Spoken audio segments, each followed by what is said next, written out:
పూరికి phone రావడంతో అన్నయ్య అన్నయ్య అని ఏడుస్తూ ఉంటుంది. అప్పుడే ధృవ తార లోపలికి వచ్చి గడియ పెడతారు. ప్లీజ్ నేను మా అన్నయ్య కోసం వెళ్ళాలి, నన్ను వెళ్ళనివ్వండి, నాకు అడ్డుపడకండి అని పూరి దండం పెడుతూ ఏడుస్తూ ఉంటుంది. అసలు ఏమైంది అని ధృవ తార అడుగుతూ ఉంటారు.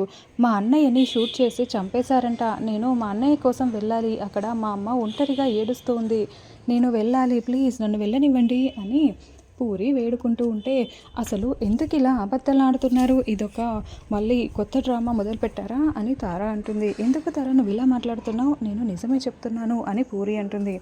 లేదు, నన్ను పెళ్లి చేసుకుంటానని చెప్పాడు, తర్వాత పెళ్లి మండపం వరకు తీసుకువచ్చి పారిపోయాడు, ఇప్పుడేమో చనిపోయాడని చెప్తున్నారు, ఇది కూడా డ్రామానే కదా, నేను నమ్మను అని తార అంటూ ఉంటుంది. ఎందుకు మీ వాళ్ళతో రోజుకో డ్రామా ఆడుతున్నారు అని ధృవ అంటాడు. అయ్యో, బ్రతికున్నా కూడా చనిపోయారని చెప్పేంత దిగజారుడుతనం మాలో లేదు, నేను నిజమే చెప్తున్నాను, మీరు ఎందుకు అర్థం చేసుకోవట్లేదు ధృవ, నన్ను అర్థం చేసుకోండి అని పూరి ఏడుస్తూ వేడుకుంటూ ఉంటుంది. నన్ను పెళ్లి మండపం వరకు తీసుకువచ్చి మోసం చేసిన వాడిపై నేనెందుకు జాలి చూపించాలి అని తార అంటూ ఉంటే, నీకు అన్యాయం జరిగింది, నేను కూడా ఒప్పుకుంటాను, కానీ ప్లీజ్ నన్ను ఇప్పుడు వెళ్ళనివ్వండి అని పూరి వేడుకుంటూ ఉంటే, తను అంతలా అడుగుతుంది కదమ్మా, పంపించండి అని పని మనిషి చెప్తుంది. నువ్వు నోరు మూసుకో, వెళ్ళి నీ పని చూసుకో అని తార తిట్టడంతో పనమ్మాయి అక్కడి నుంచి లోపలికి వెళ్ళిపోతుంది. మీ అన్నయ్య మోసం చేశాడు అని తార ధృవ నిందిస్తూ ఉంటారు. చూడండి, మా అన్నయ్య నిన్ను పెళ్లి చేసుకోలేదు, అది నిజమే, కానీ తిట్టండి, శిక్షించండి, కానీ చనిపోయినా మా అన్నయ్య గురించి ఇలా మాట్లాడకండి, మా అమ్మ ఒక్కతే ఎలా భరిస్తుందో, నేను మా అమ్మని చూడాలి, వెళ్ళాలి అని పూరి దండం పెడుతూ మరోసారి వేడుకుంటూ ఉంటుంది. మీ అన్నయ్య పెళ్లి చేసుకుంటానని చెప్పి స్మోక్ బాంబ్ పేల్చి మండపం నుండి పారిపోయాడు, ఇది మోసం కాదా, మేమెందుకు ఆ గగన్ గురించి ఇలా మాట్లాడకూడదు అని, గగన్ గాడు చనిపోలేదు, ఇదంతా డ్రామా, మోసం అని ధృవ తార మాట్లాడుతూ ఉంటారు.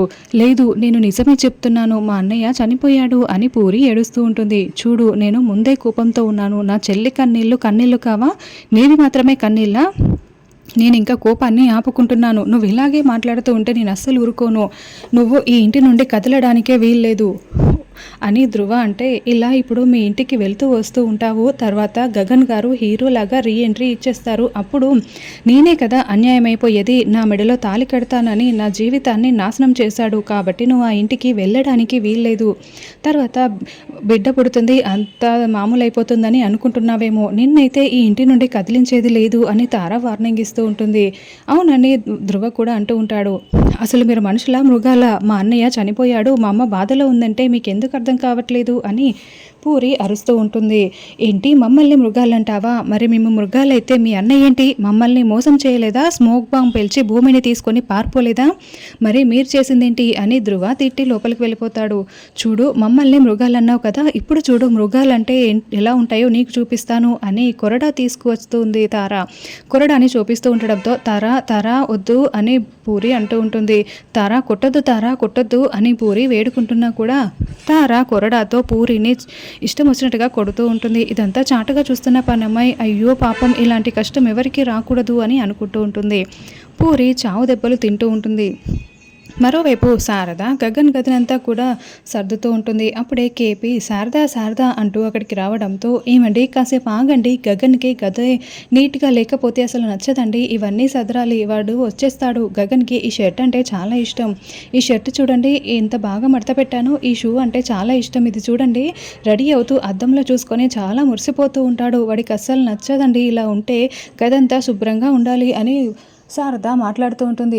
శారద నేను చెప్పేది విను అని కేపీ అంటే, ఆగండి, నీ పని అయిపోయిన తర్వాత నేను మీకు కాఫీయో టీయో ఇస్తాను, ఆ తర్వాత మాట్లాడుకుందాం, నన్ను డిస్టర్బ్ చేయకండి అని శారద తన పాటికి తానే పిచ్చిదానిలాగా మాట్లాడుకుంటూ ఉంటుంది. శారద, నేను చెప్పేది విను, మన గగన్ చనిపోయాడు, ఇక్కడ లేడు అని కేపీ చెప్తూ ఉంటే, మీరు ఊరుకోండి, అందరిలాగా మీరు కూడా అలాగే మాట్లాడతారేంటి, అమ్మ ప్రాణం పోందే, కొడుకు ఎక్కడికి వెళ్ళిపోతాడు, నా ప్రాణాలు ఇంకా ఉన్నాయంటే గగన్ బ్రతికి ఉన్నాడని నేను నమ్మను, వాడు నా కళ్ళ ముందరికి వస్తాడు, చూస్తూ ఉండండి అని శారద, నేనేం తప్పు చేశాను, నా కొడుకుని ఎందుకు తీసుకువెళ్ళిపోయాడు, నాకు అందరినీ దూరం చేస్తూ ఉంటాడా, ఇంకా ఈ షర్ట్కి వాడి వాసన ఇంకా ఉంది, వాడి ఊహ నాకు తెలుస్తూనే ఉంది, ఇంతప్పటి నుంచి నేను పెంచాను అని గగన్ గురించి చెప్తూ శారద ఏడుస్తూ ఉంటుంది. ఇంకా శారదని కేపీ ఓదారుస్తూ ఉంటాడు. లేదండి, నేను అస్సలు ఒప్పుకోను, అయినా కూడా గగన్ ఏం పాపం చేశాడండి, గగన్ అంటే ఎందుకు ఆయనకు అంత ద్వేషం, అసలు తుపాకీతో కాల్చి చంపేయాలన్నంత ద్వేషం ఎందుకండి ఆ శరశ్చంద్రకి అని అని శారద ఏడుస్తూ ఉంటే, ఏంటి శారద శరశ్చంద్ర షూట్ చేశాడా అని కేపీ అడుగుతూ ఉంటాడు. అవునండి, నా కొడుకుని ఆ శరశ్చంద్ర 100 సార్లు షూట్ చేసినా కూడా మళ్ళీ మళ్ళీ తిరిగి వస్తాడు, నాకు ఆ నమ్మకం ఉంది అని శారద చెప్తూ ఉంటుంది. రేయ్ శరశ్చంద్ర, నువ్వు నా కొడుకు గగన్ని షూట్ చేస్తావా? నువ్వా ఇదంతా చేసింది? ఉండరా నీ సంగతి